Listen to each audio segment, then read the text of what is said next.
Hispanic Heritage Month Candid Conversation. Here we have a few people that I'd like to introduce before we get into the topic. So we have Jazmin Barron. She's over on our Telcel team. We have Tom Lofland. He's an ASM for our Emerging Growth channel. We have Raul Sandoval. He's with our delivery team. We have Jennifer Perretta on our HR team, and then myself, Alan Puertas, also on the HR team. So thanks everyone that is tuning in to experience this candid conversation in the spirit of Hispanic Heritage Month. So this conversation, we want to touch a few topics about being Hispanic in the workplace, how we can support Hispanic Heritage Month in the workplace, and really year-round. And really talk about the motivations that we carry as Hispanic individuals and talk about some of the proud moments that we have experienced as we develop our careers. So for this first question that we'll start off, I guess I'm curious to figure out from you guys what it means to be a Hispanic individual at work and personal. Really curious to see what you guys think and how it's affected you guys here at CDC and in your personal lives. You want to start off, Jennifer? Sure, I can start off. It's a loaded question, but it's a really good question. I think when it comes to, in general terms, when we're talking about being Hispanic, I think there's a misconception that being Hispanic is only one way, but there's so much diversity within the community in itself that there's so much to learn about. And I always say, especially working in a DEI field, I'm not an expert of being Latina. I may be Latina, but I'm not an expert because there's so much to learn about and know about the different cultures that is represented within the community. So to me, it's really important to highlight the fact that we are diverse even within our own community, and really talk about the different obstacles and challenges and experiences that we each have as we kind of live out our lives, whether it's whether it's outside of work or even within the workplace in itself. Awesome. Jazmin, I'm curious to hear your perspective and then yours, Owen. Yeah, I'm going to piggyback off of what Jennifer said. I think there's so many different kinds of Latinos, like you said, and I think working at CDC and having customers that are Hispanic, Latino, it's been really great learning everybody's different cultures, because everybody is so different. It's not just one box where we can all fit into. It's completely left and right field on how things are done, how people even speak different dialects, things like that.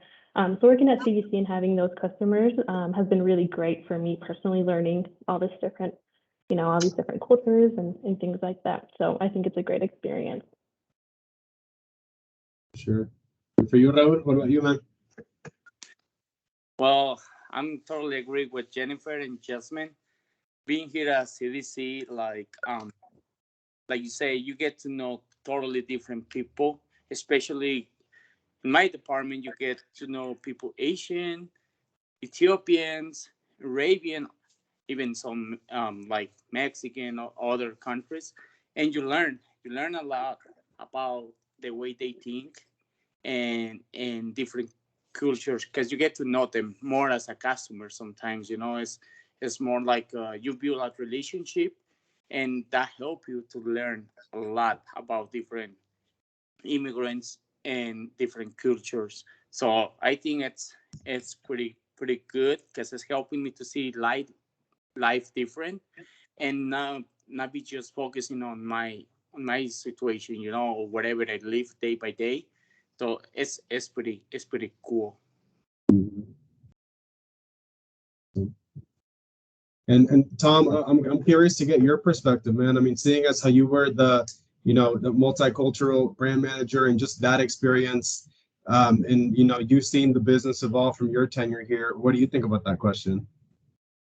Well, I'll tell you, I've been with the company nearly 30 years. And before my stint back in sales here, I was the multicultural specialist or multicultural manager for the company for about 6 or 7 years. I'm about inclusion. I'm about making CDC a welcoming place in both inside CDC as well as out at retail too. So I'm all about learning. Awesome. Awesome. And yeah, you know, I guess for me personally, life as a Hispanic individual, whether it's at work or personal, I think our culture at being Hispanic, it's all about adaptation. I mean, I think being a Hispanic individual and even more an immigrant, at each stage in your life, being adaptable to your environment is definitely important, whether it's learning a new language, learning new customs. For example, I was born in Mexico. And when I remember perfectly when I moved to the United States, like people don't kiss each other on the cheek when they say hi, you know? And in Mexico, that's what you do. And if you don't, people look at you kind of funny, right? So just little things like that, you always keep on learning. Or just, you know, in Mexico, we're a lot more touchy and huggy and you know, affectionate. And here in the US, people's personal space, you respect it, right? A lot more than what you do at home. And even like to this day, I mean, I've been in the US for over 20 years now, so I think by now I'm pretty acclimated, but I still have moments where I'm like, oh, that I need to educate myself on that, you know? So yeah, adaptation for sure. And I think all of us as immigrants, regardless of where we're from, that's something that we never we never stop doing for sure. I have a question for the group. So in relations to being Hispanic and this whole inclusiveness that Tom talked about, that term and creating that environment is, in my opinion, fairly new in the workplace. And I know all of us have been in our careers for quite some time. So have you ever felt like you've had to hide a piece of who you are in relations to being Hispanic in the workplace? Because of fear of not being included or just not wanting other people to know that part of you? Good question. I think for me, I definitely have done that before, especially with my name. A lot of people pronounce it Jazmin, whereas it's pronounced Jazmin. And I hid that from a lot of employers just because I didn't want to feel outcasted, or I didn't want to burden people with having to pronounce my name right. So now I'm starting to do it with my customers where I let them know it's Jazmin. If they're Spanish speakers and they know how to say it, it's an H instead of a J. But I think I've done that multiple times. And I think that's just, like you said, trying to fit in, trying to make sure that I don't, like I said, burden people, and want to make sure like I'm included and not just, put to the side because my name's harder to pronounce. I think that's the biggest one that I've come across. Wow. Well, for me, I think like I I grew up in Mexico.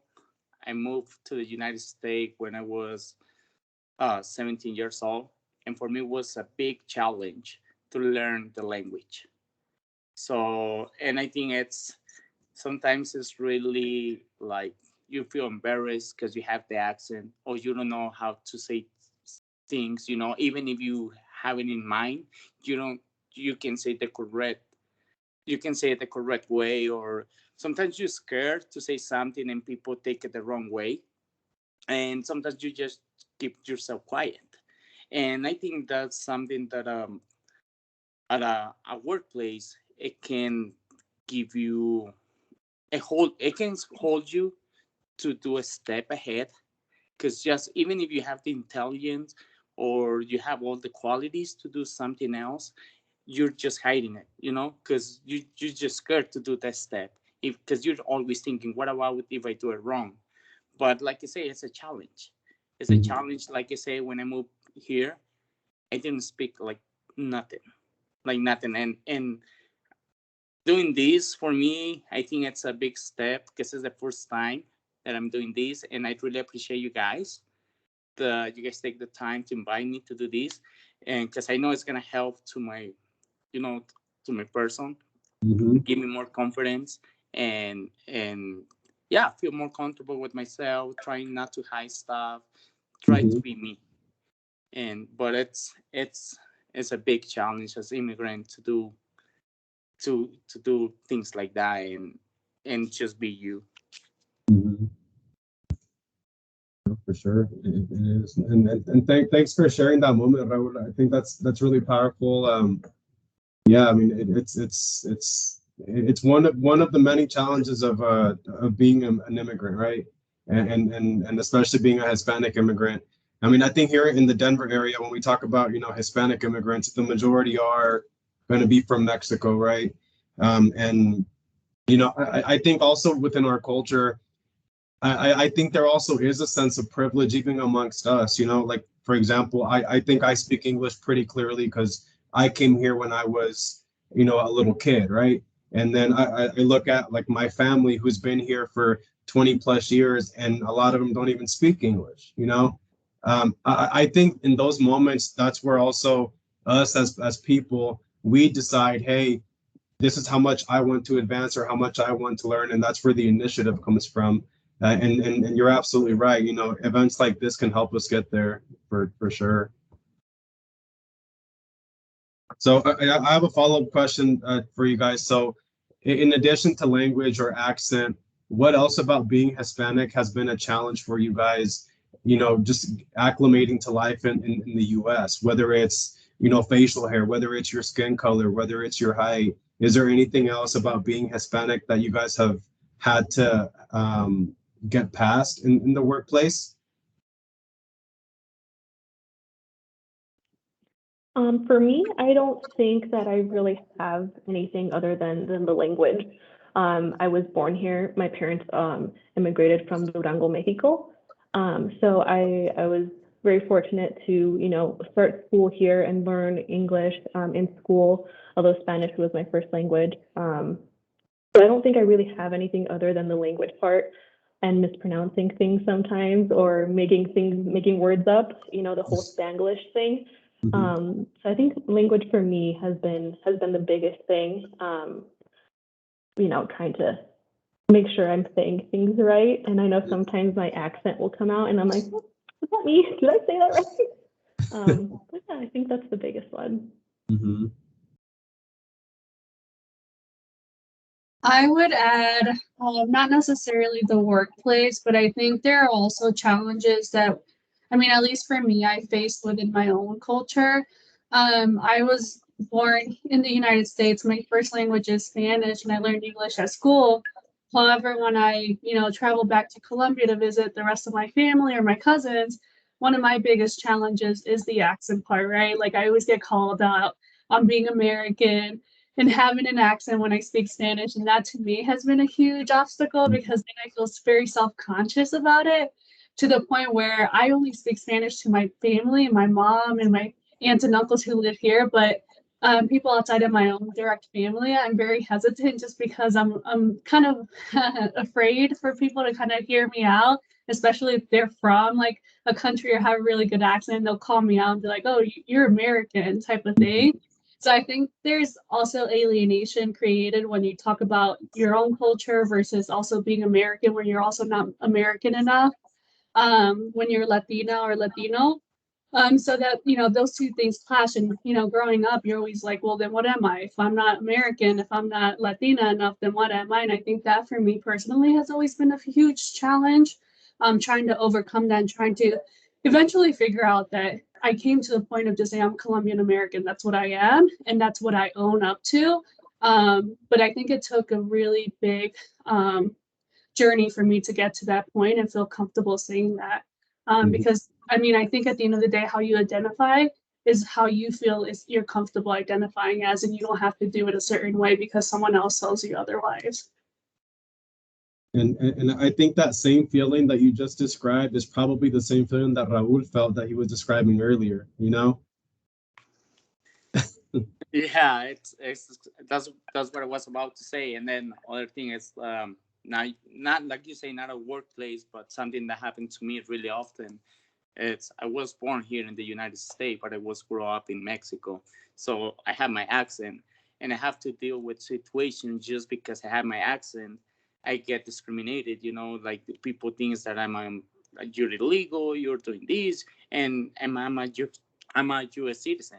So there's things that you have to deal with it day by day, and even yeah, I've been, I don't want to say things here, but like you say, like out on the street, they tell you things that sometimes they hurt you, and there's nothing that you can do. There's nothing that you can do, and it's just because I don't speak 100% English.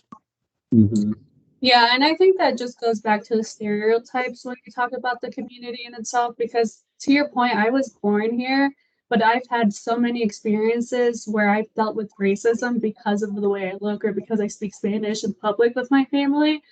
And like I remember the one experience that I had was when I turned 16, I was getting my license or permit for the first time. And I lived in a small town in Indiana. And I got a lot of crap from the people at the BMV because they didn't believe my birth certificate was real. And so they kept asking me for different things and additional documentation because they felt like everything I was providing them was fake. And that to me is frustrating because I'm like, I'm a US citizen. I was born here. Just because I speak a different language or speak two languages doesn't mean I'm not, from here or stuff like that. So I think it just goes along with just the stereotypes that people have, that whether or not you are technically a US citizen, people automatically assume a certain way about you because of what they assume you are from just looking at you or hearing you speak a different language. Mhm. You know, from you, because you talked about, you're really big about creating inclusivity. What are some things that you would recommend? Not, I mean, if you want to relate it to the workplace or not, but what are some things that you have done to help create that inclusive environment for other people to feel comfortable being their true selves?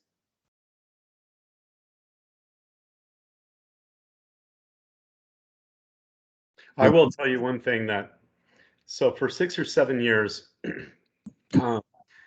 my everyday, working with my multicultural markets, on the weekends, going to baptisms, going to funerals, going to weddings, I would be the only Caucasian there.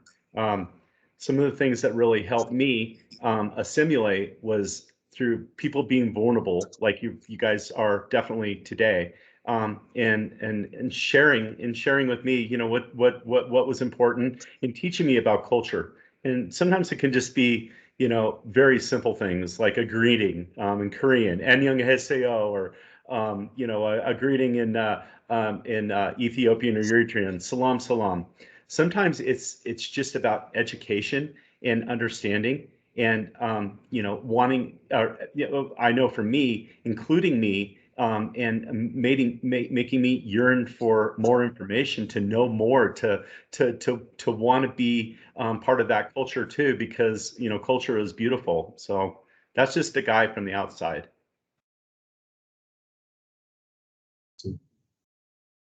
Yeah, because I think I'm, working in the DEI field, my biggest push for people is to educate yourselves on the different cultures that are out there. And in not only being vulnerable, but also putting yourself in situations where you're getting comfortable having uncomfortable conversations about things that you may not have known about before. But the more you educate yourself on, and the more you have conversations about those type of whether it's a issue or anything at all relating to a culture, the more you get comfortable doing that, and also supporting these communities as well along the way. And Jennifer, that's courageous. That's absolutely courageous. Kind of on the same token of stereotypes, whenever I look at, the reason why there are stereotypes, and since we're talking about Hispanic Heritage Month, specifically, I think one of the origins of stereotypes is the misinformation that exists due to immigration, right? There is a lot of misinformation out there. And I think it's largely because people just don't really know why, or they've never had the privilege, or they've never had the necessity to put themselves in that situation because of the privilege to live here. I saw a video the other day where this gal talked about how she used to be very misinformed and kind of, anti-immigration. And then she talked about how she said, well, if there are people that are willing to come from thousands of miles away to aspire to be American, that is very patriotic in itself. And she also talked about how it made her realize that she was born here and she didn't have to do anything for that. And that's when she realized, her privilege of being American. And that was really illuminating to me, because like it took that moment for her to realize, by putting herself in other people's shoes, the ability to justify or to explain why people would, right? And then from that, there's other stereotypes like, quote unquote, they're coming to steal our jobs, right? Or they are bringing over drugs or bringing over crime. And I think partly it's from what people see in the media, but apart from that, a lot of the times it's straight up survival, right? It's straight up survival. I'm an immigrant myself, and if my parents didn't come to the U.S. from Mexico, I don't know where I would be today, right? I mean, we lived in a terrible neighborhood. Our house was always getting broken into. Our floors were dirt. We didn't even have flooring. It was just straight up dirt. I remember our front door got stolen, so we had to use like a makeshift curtain as a door, right? I mean, stuff like that. And I mean, and then when people say, oh, well, why'd you come to this country? It's like, because this was the only option for survival, right? Yeah. So then, as we look, towards the rest of the month and really, really bringing it to CDC and talking about how to support it. I guess, Tom, question for you, as a person who is not Hispanic, right? But as a huge supporter of it, and perhaps there's other people that are going to be watching this who are also supporters, but not may directly be Hispanic, and given your experience working with supporting other cultures, what advice would you have for them, Tom? Celebration, celebrating your heritage, and in education. And it doesn't have to be like, oh, well, this is where geographically where I'm from. It's more about culture and what makes being Latino special, and what makes you smile, what brings you happy. Those are the things I really do. I feel as if sometimes people might be embarrassed to ask, or like, I don't want to be intrusive, but they do. They want to know. People, I'm there. I believe people are truly, they yearn to understand more, and they crave culture. Sometimes people are sometimes so isolated within their house or their community, and to learn more is so special.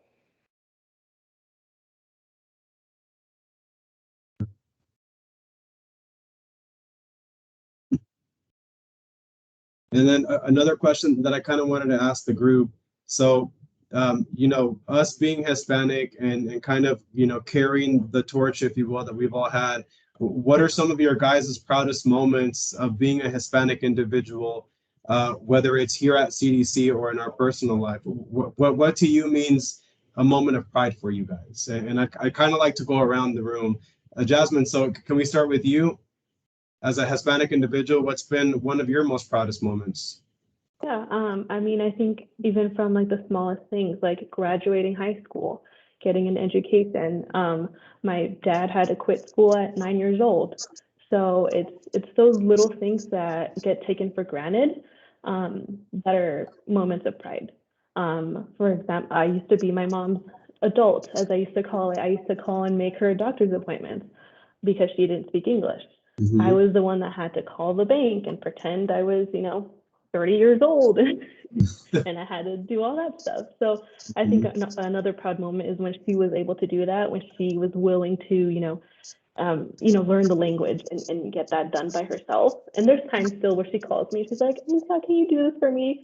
I'm like, sure, Mom, of course, I'll do it. But I think just, it's the little things that people take for granted, that education, just day-to-day things.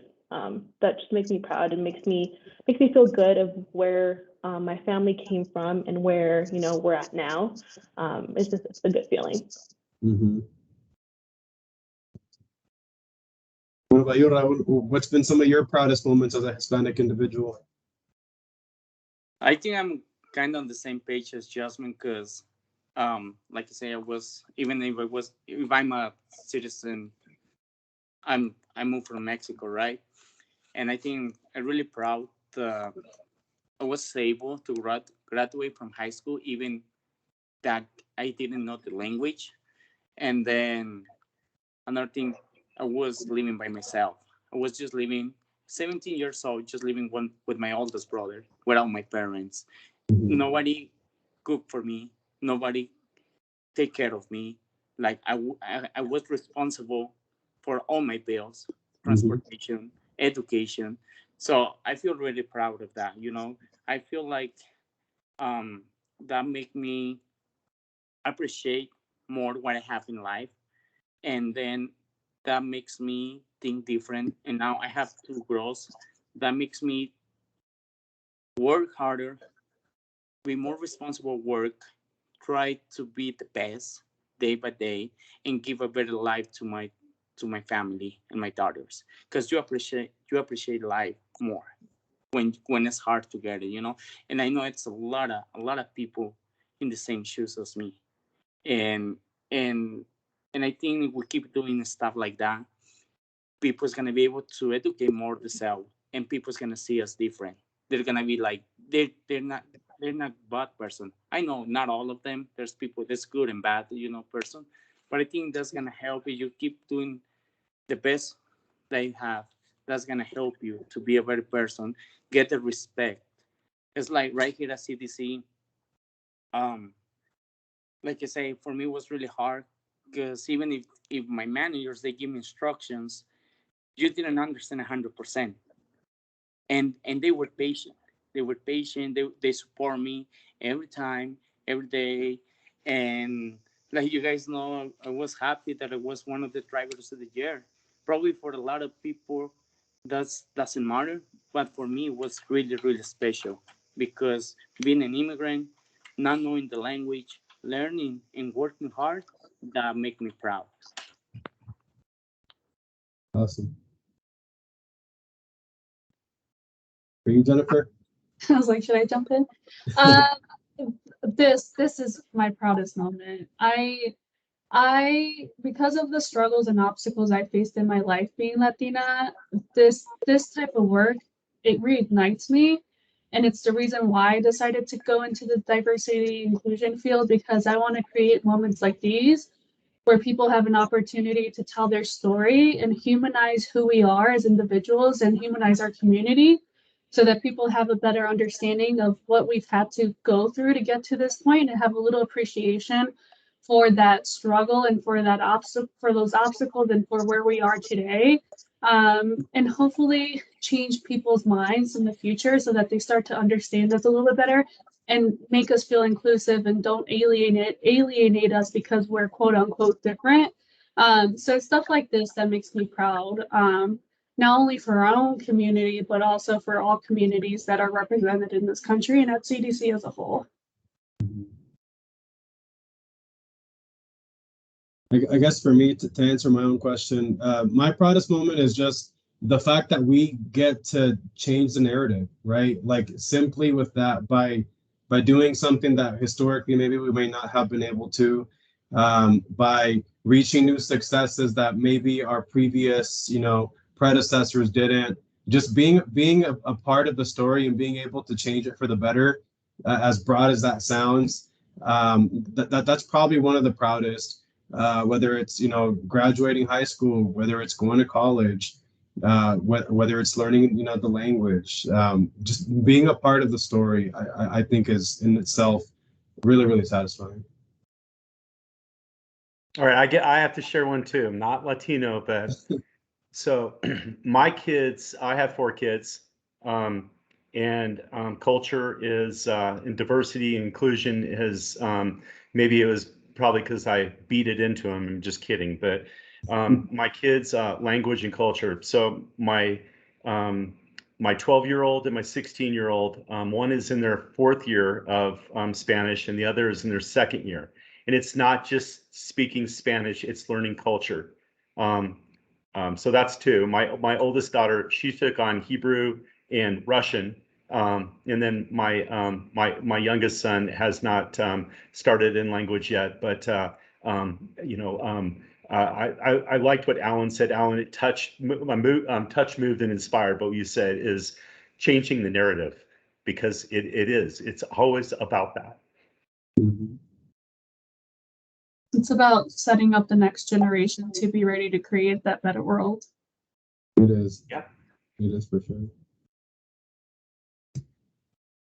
All right. Well, Jennifer, as we wrap up here, is there any final thoughts that you want to share or anything like that? No? No, I just want to say thank you to everyone who joined in the conversation. I really find this extremely valuable, and I hope others take the time to watch this and also learn a little bit about us. And, to Tom's point, you put yourself in a vulnerable spot.